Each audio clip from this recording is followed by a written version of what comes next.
Most of you know by now that we're working our way through the story of the Apostle Paul in the book of Acts, and we're still muddling around in Acts chapter 9, where he is still the Hebrew scholar and priest, Saul. And then we're going to pivot and look as he becomes the Christian Apostle Paul. And the theme that I'm building this sermon series around, I'm calling it God Writes Straight with Crooked Lines. Because Paul is almost always in a place he does not choose, in circumstances he cannot control. And that is apparently the will of God for his life. And I find that to be just exceptionally good news for all of us. Thank you for getting those slides out, Tom. The last 2 weeks we've looked at Saul on the road to Damascus. And I've given you a map on the front of your bulletin if you want to sort of picture his journey. It's about 150 to 170 miles by Roman road to walk from Jerusalem to Damascus. And they get fairly close to the city, it appears. And it's about a 3-day walk. Saul has his entourage. And he is encountered by a very bright light who identifies itself as the living Christ. And Saul is overwhelmed. He falls on his knees before the light of Christ. And when he opens his eyes again, he can no longer see. So his disciples, his entourage, the other priest, whoever it is with him, they guide him into the city. And we looked last week at 2 people who show up in the story, and we don't know enough about their story to really understand what's going on. Because somehow Saul gets taken to the home of a man called Judas, and his host on Straight Street. Straight Street is still was a major thoroughfare in Damascus. It still shows up as a major thoroughfare in Damascus, and so it's fairly easy. Like Saul is taken to a place where Ananias is likely to be able to find him. So that's one piece of the story coming together. And then we met Ananias last week in a parallel account to this one in, I think it's Acts chapter 22. Ananias is identified as someone who was well thought of by the God-fearing Jews. So what we know about Ananias is that he is a follower of Jesus. When Jesus comes and asks him to please go and take care of the apostle, the Hebrew, Saul, he makes it very clear that he needs to know that God knows what he's asking. And he goes. We talked last week about the fact that Ananias is asked to lay hands on Saul, which means that Saul is close enough to lay hands on Ananias and to grab him, to persecute him, to have him stoned, to have him jailed. And he comes up with that courage to go anyway. And then we'll talk more today about the church at Damascus. I want to keep revisiting that because it is important for me to underscore that God confronted Saul, and Saul got to choose. God didn't ask Ananias to do the confronting of Saul, right? And God did that himself. God did the dangerous part on the road to Damascus. All he asks of Ananias, which is what we can expect God to ask of us, is that he be willing to be Christ's hands and feet, participating in the work that God is already doing. We never walk into a situation where God is not already at work. We're not the first person on the scene. The presence of God has been there long before we ever got there. And what we can know is that God is always at work in their lives, touching them in countless ways that they may or may not be aware of. There are so many people who will claim they have no evidence of God in their lives. And I think that, what's the line? That coincidence is sometimes God's way of remaining anonymous. We are never on our own. God is the one who's at work, and God will work with us or without us. We are just invited to participate in small ways along the way. Ananias was not called to transform Saul's life for him, to fix the wreckage, to take him on as a project. He was called to touch and to pray. And it takes us all back to the whale, Jonah and the whale holding Jonas while he did his own business with God. Touching and praying are ministries we can take on. They're very simple and possible.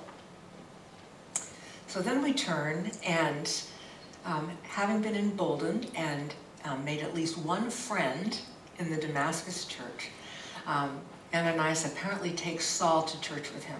And now we have our text. Listening to that reading this time through, I was struck by what a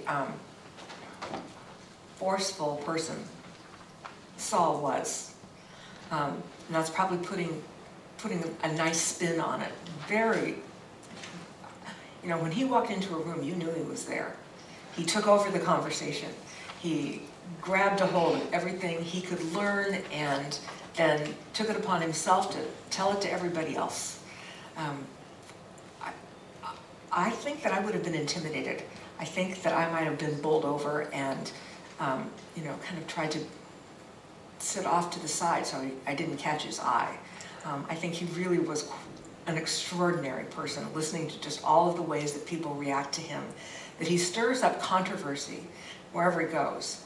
Part of it is because it was legitimate controversy between these upstart Christians and the Jewish community. And part of it is, I think, it was just his personality. And he was, there's a man named Walt Wangerin who has written a book it's a narrative of the Apostle Paul, pulled from the biblical stories and created a timeline narrative that's really quite well done. He is a force to be reckoned with. And we also picked up in our reading that things are happening really fast. He has several days with the disciples. Not 4 years of college, and then a 3-year Master of Divinity degree with yearly continuing ed units to follow. God has prepared Saul well as an Old Testament scholar, and given him a revelation of the story of Jesus and Jesus' new work in the world. So things were happening fast. Saul's preaching is bold. The phrases, all those who heard him were astonished. Saul grew increasingly powerful and baffled the Jews living in Damascus by proving that Jesus is the Christ. Saul spoke boldly in the name of the Lord. So I picture him as a big man with a big voice. Although other scholars have posited that he was really quite a small, sort of wizened man. We are all making up a story we tell ourselves about these biblical characters. We're also struck by the hostility of his former colleagues towards Saul as he switches sides, as he joins forces and tries to convince his former colleagues. He's telling them the story of Jesus. And we read verse 23, after many days had gone by, the Jews conspired to kill him. And later on, he has left Damascus, he's headed towards Jerusalem, and he talked and debated with the Grecian Jews, and they tried to kill him. So he's not winning friends. He's influencing people quite a lot, but he's not winning friends and influencing people. So the church is justifiably very skeptical about this Saul guy. Verse 21, isn't he the one who raised havoc? Verse 26, in Jerusalem he tried to join the disciples, but they were afraid. And who can blame them? In verse 30, finally, the brothers, Saul has just been a lot. And he's taking a lot of energy to keep him alive and to contain him. And they package him up for his own safety and possibly for their own safety. And they ship him off to Tarsus, which happens to be his hometown. So your map, this is the map I gave you on the front of your bulletin. I really pondered this move for a very long time. Saul obviously is having a powerful ministry, but he's shipped off to Tarsus. He's sent home to his clan. He's sent back to people who may have more skill in managing him than the church in Jerusalem and Damascus. Yes, he was in danger, but sending him to Tarsus is a little bit like sending him off to a witness protection program in Kansas when he had been a major player in New York City. What was going on? So when scholars have pooled all of the accounts of Saul's story, primarily told in the book of Acts, and he retells that story, several places in the book of Acts, and then he retells his story in the book of Galatians. Scholars believe that this sojourn to Tarsus was a part of a period of at least 13 years of preparation before Saul fully entered into public ministry. And even then, when he re-engages in public discourse, public ministry, he was apprenticed to a man named Barnabas for at least a year. And we're going to do Barnabas next week because along with the whale in Jonah and the Whale, Barnabas is my second favorite biblical character. He really is quite extraordinary. So it doesn't seem to me that all of those 13-ish years were about studying for the ministry. Because Saul does an astounding defense of the gospel right off the road to Damascus. I think it's something more. And here's what I think. I think Saul was sent to Tarsus to prove himself trustworthy. And he was there for years because becoming trustworthy takes time. It's another theme that runs through scriptures. The other place that it is really prominent is in the story of Joseph and his brothers. Joseph makes them prove themselves trustworthy for at least two, maybe three different trips. Before he reveals who he is, that he's Joseph, their brother. We should do that story too, sometime in the near future.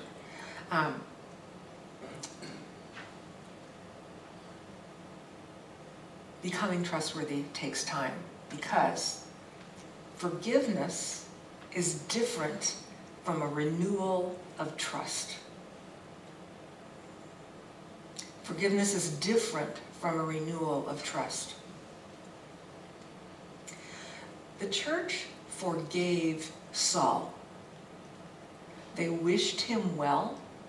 They welcomed him among themselves for a period of time. They took significant risks to protect his life by shipping him away from his enemies. That image of letting a follower of God, a servant of God, in a basket over the wall of the city takes me back to Rahab helping who is it? It's Jacob and who's his friend? Anyway, those, yeah, lowering them over the wall and, oh, now that's going to bother me. Ed, please no, it's Jacob and... I'm getting mixed up too. Anybody? Chris? Can you Google it for me? Chris has this great relationship with ChatGPT. Okay, same thing happens. It's another metaphor that happens throughout scriptures. So they forgave him, they wished him well, they sent him off. Caleb! Joshua and Caleb? Jonathan's looking it up too. Sorry, I can't just let go of these things. My brain grabs a hold of it and I want to know. They didn't kill him, but they also waited for Saul. They gave him a significant period of time to prove himself trustworthy before they fully embraced him as an apostle. And it matters a lot that we get that. Forgiveness is required by Jesus, who taught us to pray. Forgive us our debts as we forgive our debtors. Forgive us our trespasses as we forgive those who trespass against us. But renewing relationship is a separate thing from forgiveness, and it takes time, if it happens at all. Forgiveness is different than a renewal of trust. The church's relationship with Saul gives us permission to wait for those who have hurt us to prove that they are becoming, and they have become, trustworthy before we re-engage. Just a quick, I'm so sorry, invites us into the process of forgiveness, but the process of renewal of trust, this story gives us some permission to let it take time. Forgiveness is equated with rushing back in without time for healing or change. And if the Apostle Paul has to prove himself trustworthy, we can ask the same of our people. We can ask them to prove themselves trustworthy. And the flip side is also true. Saul's acceptance of this extended preparation time invites us to be patient with people we have hurt, with those who need us to prove or reprove ourselves trustworthy. Relationships take a long time to repair. Like Saul, we may know that we've changed, but like the church, we may have hurt them so badly that they need a long time to trust us. It takes years for Saul to be truly received by the Christians in Jerusalem, and he goes to extraordinary lengths to support them and prove himself worthy of their trust. I think that's what the whole taking up an offering in Asia and to bring to the church in Jerusalem in Acts chapter 15, that's part of it. Saul is saying, look, I've proven myself trustworthy. I've nurtured the church into being in other places to such extent that they are able to be generous towards you in your time of need, O church, in Jerusalem. But even then, if you read through the whole story of the early church, biblical language almost always uses us and them language. Scripture talks about Paul and the brothers. He's always just a little bit apart. He spends his whole life demonstrating his trustworthiness, and God somehow grants him the courage and the patience to keep trying. But here's the redemption in all of that. Saul really gravely, profoundly sinned against the church at Jerusalem and Damascus. And so God says, right, Saul, this is always going to be a difficult place for you to be. People have long memories and loved ones that are no longer with them because of you. So I'm not going to allow your whole life to be derailed until the Jewish Christians of Jerusalem are ready to fully embrace you. You have sinned. The consequences are going to be with you for the rest of his life. But God redeems it by opening up a new path for Saul, precisely because the path to Jerusalem is no longer an option. Even his name change reflects this new path that he goes on. The Hebrew name Saul that served him well in Israel and Damascus, that surrounding area, his name becomes the Roman name Paul as he travels around the empire as the apostle to the Gentiles. It's precisely because the Jews, the Christians, probably both, his historic allies, the Jews and the Jewish leaders, and his current allies, the church, neither one of them trust him as fully as would make his life as fruitful as it could be. It's precisely that lack of trust that means he needs to go somewhere else. And God uses that somewhere else, that need, in mighty ways. And that's where we'll go next. We're going to do Barnabas next week if you want to read about him. And then we'll start looking at Paul's ministry throughout the Gentile world in the north part of the Mediterranean. Our takeaways from his story. We do not ever sin that grace may abound. That's the signature sentence that sums up the entire book of Romans. If it helps you, that's a complicated book. But a refrain is there, we do not sin so that grace may abound, even though grace does abound. We do not sin in order to take advantage of that grace. We try to live the most responsible, compassionate, gracious, kind lives that we possibly can. But we also live in the confidence that grace does abound for sin that happens. And we see throughout the biblical story that God redeems brokenness in humanity. Almost every story in Scripture is about brokenness being redeemed.